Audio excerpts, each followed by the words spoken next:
Welcome to Dynasty Week.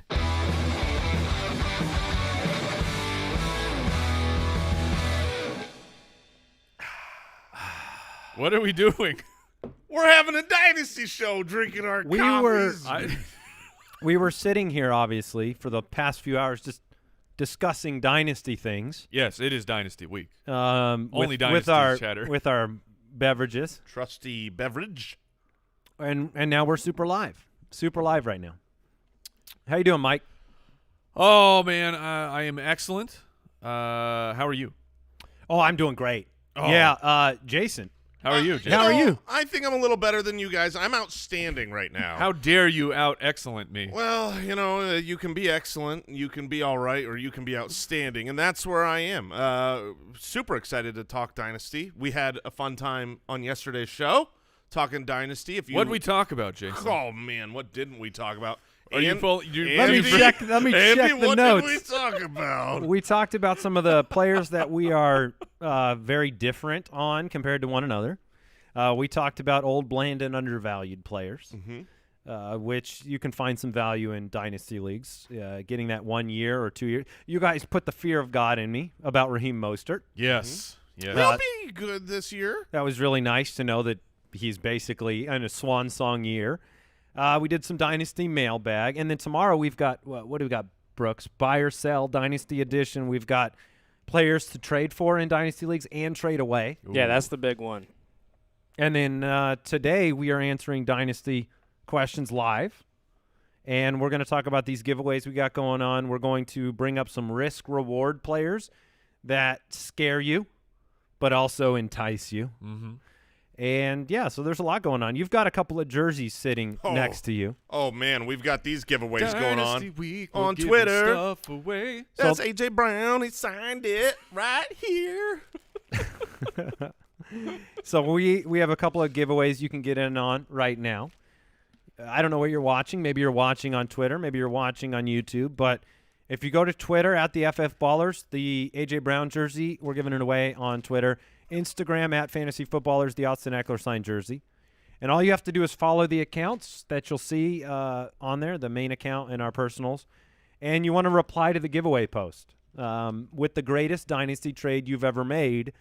And make sure you use the hashtag Dynasty Week because it's Dynasty Week. Yes, it is. Have you been browsing the trades that have come through so far?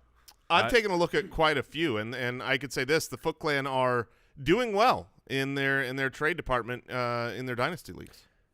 It is fun to reflect on dynasty trades because they are so insane sometimes. We have what year are we in? Year 6 of our dynasty league, the main one? Yeah, I think so. Yep. Well, let's do the math. Two titles, one other title. Titles. Yeah, this is the 6th year. Yep. Okay. And you can go back and look at the trade log. And some of these trades, I mean, they're insane when you look back. And so it's important. This is our anti-veto stance. It's even more so in place in dynasty leagues where don't veto trades because of what they look like on the surface. I don't like that trade. I mean, Because you're wrong. You're probably wrong. We've made fun of some trades. I mean, we put Al Borland through the ringer for the stupidest trade he ever made. That man, just what a dummy. Turned out it was a brilliant trade. Yeah. And it was the one good thing he's done for his roster. So, is kudos. It was a great trade. It was. What did you get? Aaron Jones for Michael For Crabtree. garbage. For garbage. Garbage. Crabtree and Royce Freeman. Wow. Yep. Sounds worse as the years go by. So if you're in the chat, If you're wondering, those two players no longer on my dynasty team. no. Well, I believe Aaron Jones remains. I think he's still on. He's Al's team. doing well. Yeah, he's in his starting lineup. But thank you for joining us live here and during Dynasty Week for this live stream. If you have questions, Dynasty questions, send them in. Our fearless producers will be looking at the questions. We'll be answering them on the show or on the live stream today. But first, we're going to do some risk reward.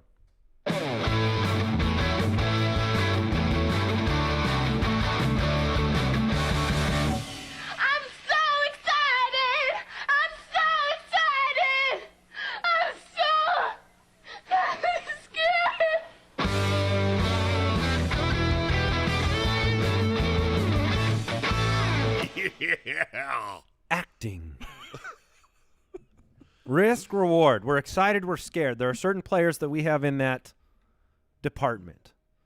And we each picked one that we wanted to talk about. And if you have risk reward players, send them in. Because we can debate whether we think that they're risky or whether their upside is or there. they're rewardy. Rewardy is the official. The chat is loving the Oh, drop that sounds similar to some that old thing. afternoon You just created that, Yeah. right? Like just ground up. I was saved. Yeah. I'm throwing J.K. Dobbins into the And I'm here for all three of these. They're all fantastic. Yeah, J.K. Dobbins is so tantalizing. Mm-hmm. It's really not even fair to take his back half of last year and project it over 17 games because the numbers you see on the other side of that projection, they're not possible. Like they can't happen. Or are they? Or are they?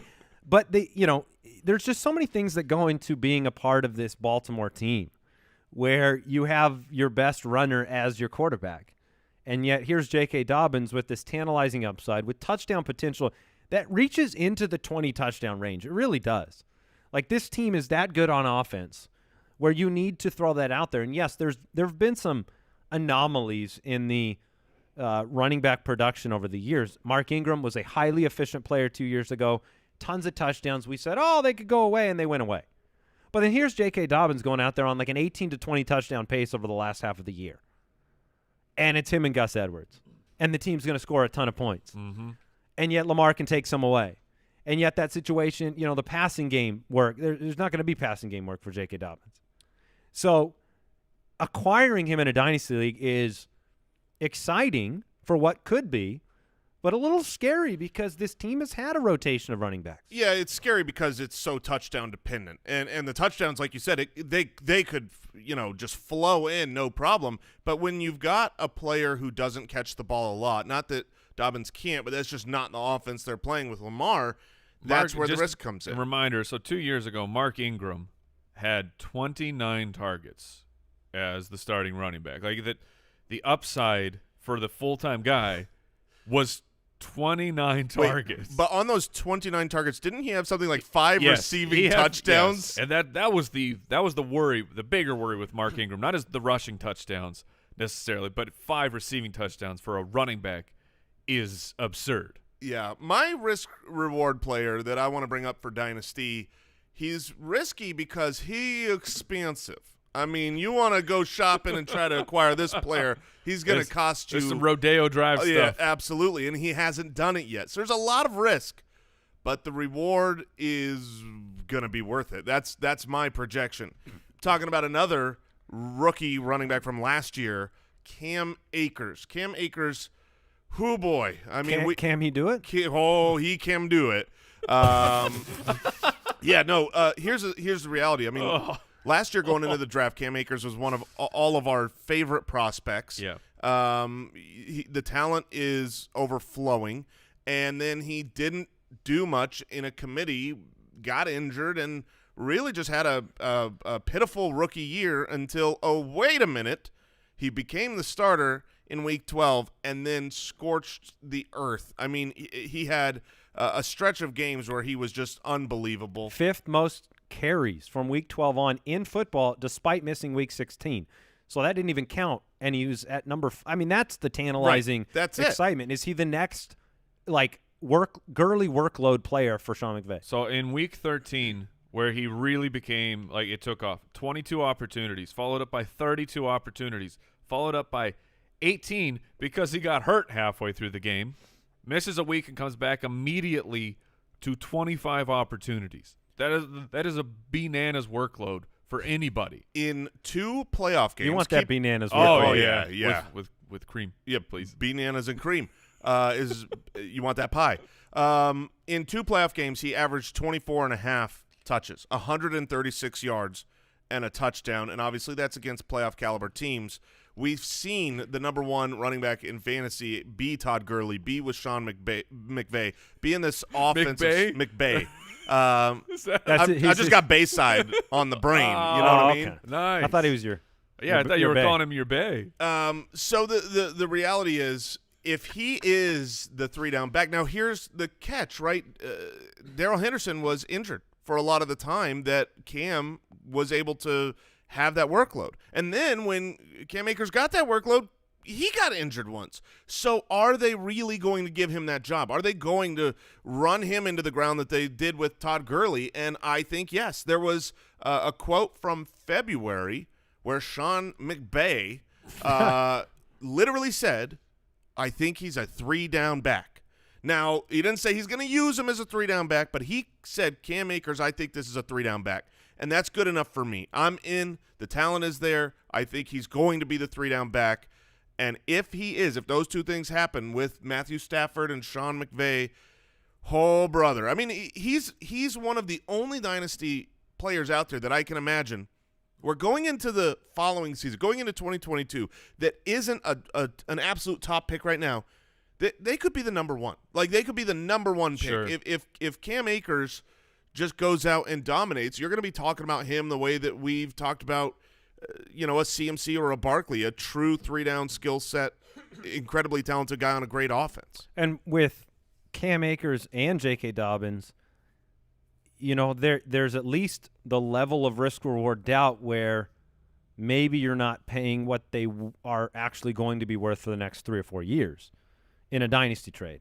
I mean, because that's where the advantage comes, where could you turn an Ezekiel Elliott, for example, into one of these younger backs with opportunity but without a track record that extends beyond half a season, and that's where you could end up really making a leap in your dynasty league.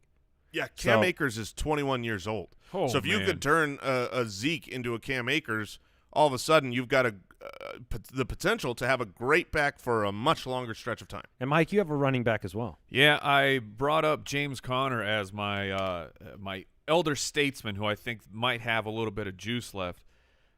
But you got to focus on the other side of that equation, and it's the risk and the reward of Chase Edmonds. It has died off a little bit. I'm showing a current Dynasty ADP. He is the 28th running back, so people are at least respecting that there is risk.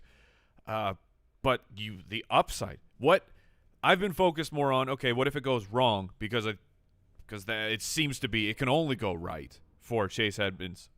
But what if it does go right? Now, one of the highest scoring offenses in all of football.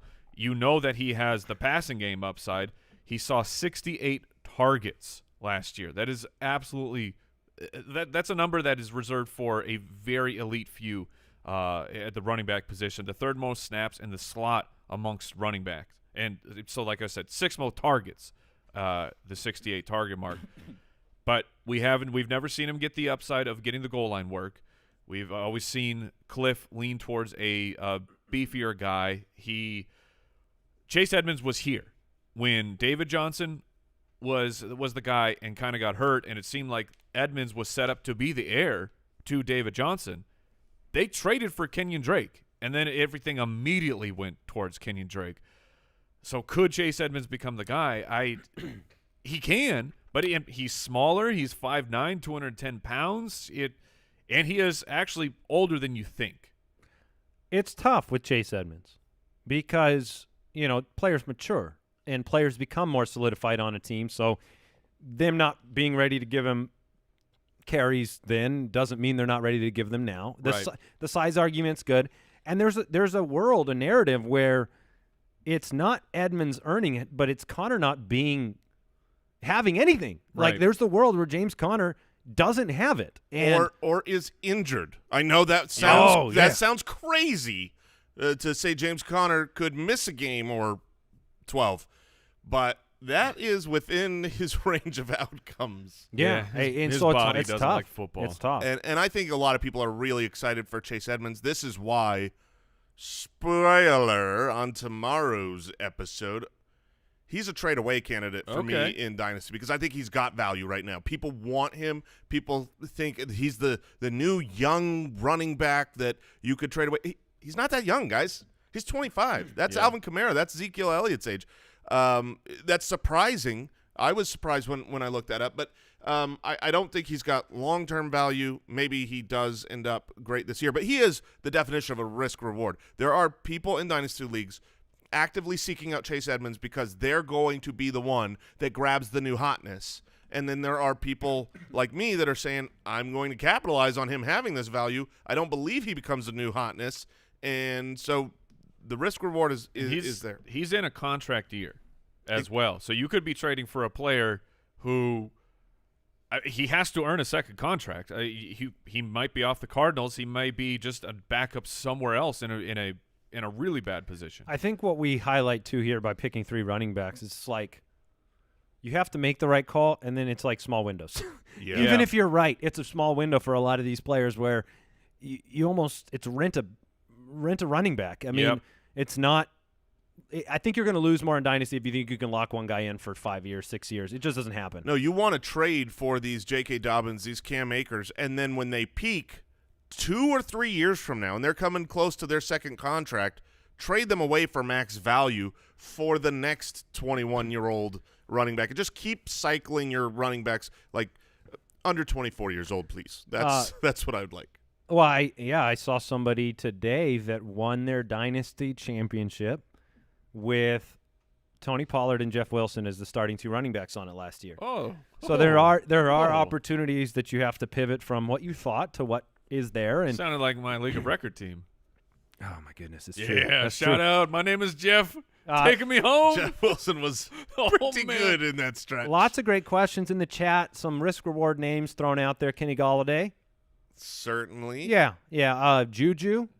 Oh man. I feel like that's just risk. Yeah, I do too. I don't look at Juju as like what is the reward? What is the like this An older year, Big Ben gets better. Right, that's No. not going to happen. Well, he's going to be Chase a free Claypool, agent. Deontay Johnson, So James Washington. He goes to a different team after playing okay this year. Yeah, it's I don't see the super high upside with Juju. I will not speak on this player, but I will tease it. Josh Jacobs was brought up as risk reward. I'm talking about him extensively on tomorrow's episode. Tune in tomorrow. Yes. Cortland Sutton. I think there's risk reward with Cortland Sutton. Sutton. He is. I love him, but there is some. That's a great name. Whoever put him in the chat, that is a perfect risk reward, especially right now with all the rumor and whirlwind swirling about, and you think, get him before the quarterback change, but then that doesn't happen. Whenever you're betting on change, bet that change doesn't happen. It just has the stronger odds. Usually, the rumors don't always come true. Yeah, I had the privilege of statting out the Denver Broncos yesterday and their wide receiver core with Mr. Sutton and Mr. Judy. There are plenty of teams I am leaving towards the end of my statting out, and they're one of them. Well, it's tough this year. There are a number of teams with multiple quarterbacks that could be starting during the year. I came to Green Bay, and I decided to press the old skipperoo on that team because I'm going to wait as long as I can before I do that. Jalen Hurts, huge risk reward. Oh, yeah. You could argue that he is a player that is worth trading at max value to somebody who loves him, or he could end up locked into your lineup for a while. There are both outcomes. The Philadelphia Eagles have so many picks coming up that if Jalen hurts them, Very well. Very they're well moving done. on. This is I brought it up. He's not Gardner Minshew, but it's a Gardner Minshew situation. This is a tough division. They might finish last. They might move on. The other side of the coin is he could be great. It's so tough because for fantasy, Jalen Hurts is going to be awesome. He's that's locked and loaded. He won't match reality. Right. He will be a top 10 fantasy quarterback. I outside of injury, I can't even understand how that would happen with his rushing ability. He's probably the second best rusher in the league, maybe third behind Kyler as well. And when you're that good at rushing the ball, you're going to score a lot of fantasy points at the quarterback position. But in a dynasty league, he could very easily be one and done. If they don't win a lot of games, and Vegas doesn't project them to win a lot of games, they have so much capital in the 2022 draft, they'll be able to move up and take a quarterback of their choosing for the future. So, yeah, very risk-rewardy. Oh, it's going to be interesting to watch. Man, so much potential for some of these players, but so much risk. So some more questions, Dynasty questions from Rob. He sends in, to win now, what would you trade in picks for Tom Brady? That's Interesting. yeah. If you're in a win-now mode, right, let's say you're a really good team. I think I could put myself over the top of Tom Brady. I'm willing to trade a second for that. Personally, because my second A is high a second? Well, no, because if you're in win now I was because gonna you're say, a I'm willing to championship- trade my first-round pick for him. What? Yeah, because if you're in win now mode, it's exactly what Jason's saying. You're going to be the 10th, Wow. 11th, 12th pick of the draft. that's where the second I'm fine with. I don't know about the first. That's tough. Certainly not. Let me change your mind, Mike. Okay. Would you trade? You're in win now mode. Yep. Would you trade Zach Wilson for Tom Brady? You're in win now mode. I mean, like, if I like Yeah, the You like thought where I'm going? process. You like where I'm going? Sure. Makes us think. Sure. And the answer is yes. Okay. But Would I've you trade also- Justin Fields for him?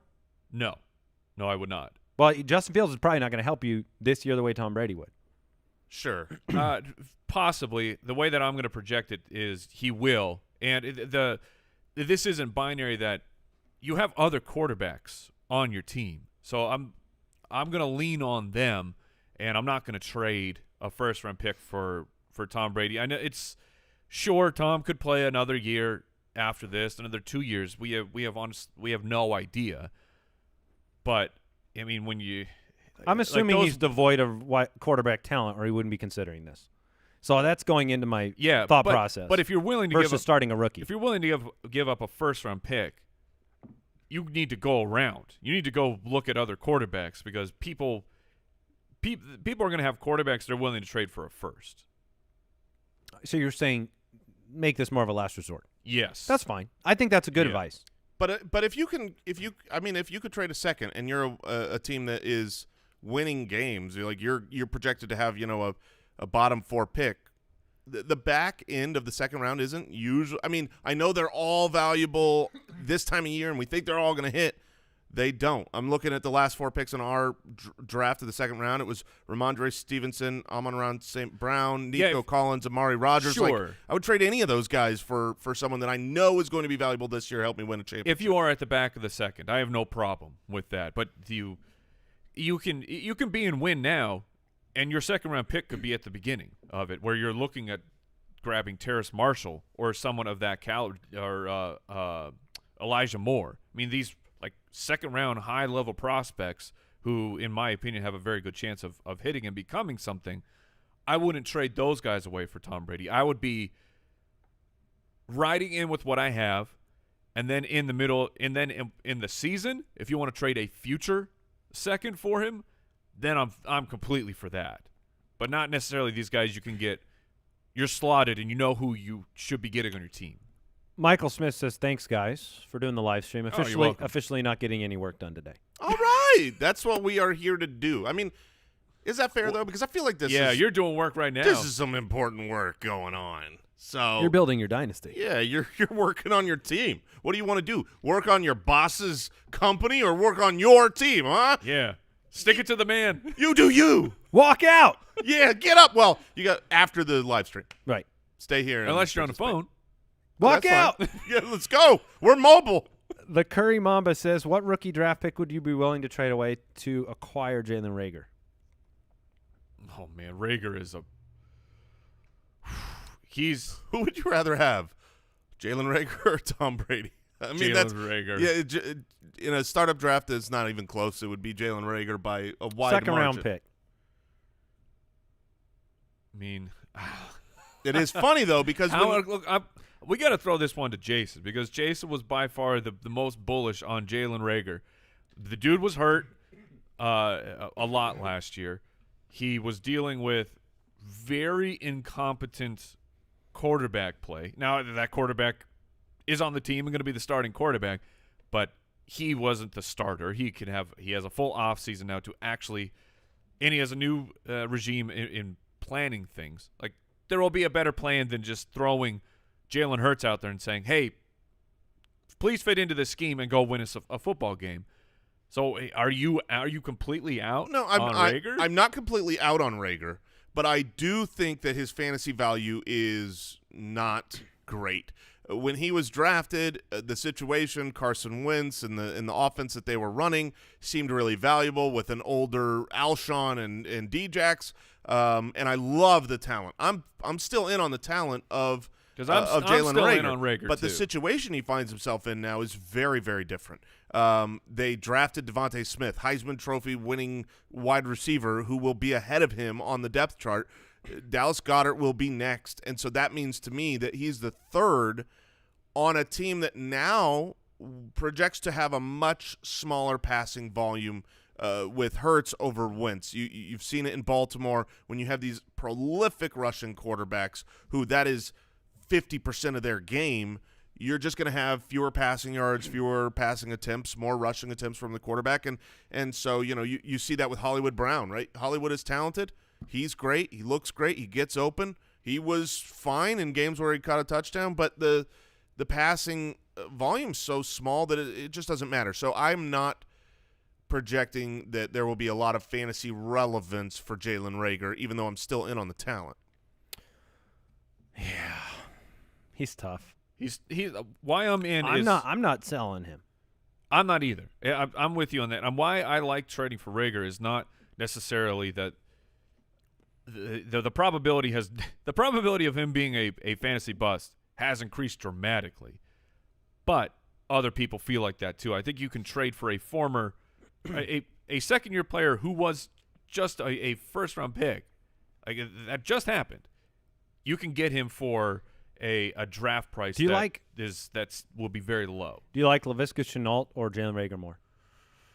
Ooh, that is an excellent question. Because Shenault is, I mean, I've just been through Jacksonville, and you've got a DJ Chark, Marvin Jones, now Travis Etienne out of the backfield issue with how involved they're going to be in the offense. I think very close. Can Urban Meyer turn Laviska into Percy Harvin? That's a big what if. If he can, that's a huge win. I think I'll give the edge slightly to Reagor. Yeah, at the beginning of the offseason, it was 100% Laviska, and it's really flipped in my mind a little bit where I think Etienne there's hurts more Laviska. opportunity. Yeah, he does. If you don't have the Ultimate Draft Kit yet, you can go to ultimatedraftkit.com.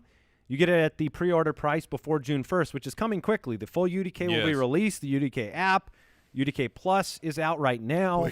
We got to get off this line. I got a lot of work to go do. We do. We have a lot. One more. Let's do a couple more. Chris Kelly, what is your outlook on Chris Carson in a Dynasty league?